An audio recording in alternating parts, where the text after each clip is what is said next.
ভোটের 24 ঘন্টা আগে কৃষ্ণগঞ্জে বিজেপি কর্মীর বাড়ির পাশ থেকে তাজা বোমা উদ্ধার ঘিরে চাঞ্চল্য।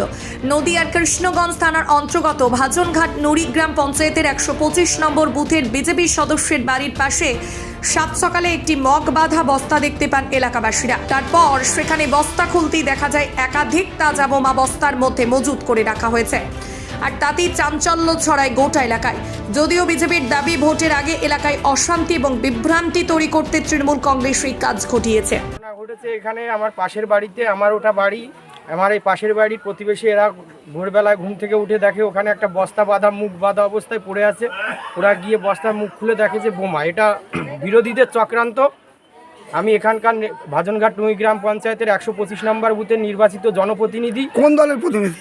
বিজেপি, ভারতীয় জনতা পার্টির নির্বাচিত জনপ্রতিনিধি। ওরা চক্রান্ত করে আমার বাড়িতে বোম বারুদ রেখে যাতে আমাকে একটা ফাঁসানোর চক্রান্ত ওরা করছে। এগুলো আগামীকাল নির্বাচন, সেই নির্বাচনের প্রাক্কালে এটা বিরোধীদের চক্রান্ত। আমরা এর পূর্ণাঙ্গ তদন্ত করে বিরোধীদের দৃষ্টান্তমূলক, যারা এই চক্রান্তকারী তাদের দৃষ্টান্তমূলক সাজা চাইছি।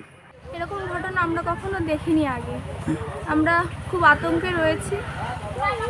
আপনারা কি চাচ্ছেন? আমরা চাই প্রশাসন এর ব্যবস্থা করুক, আর যারা এগুলো রেখে গেছে তাদের চিহ্নিত করে শাস্তি দিক।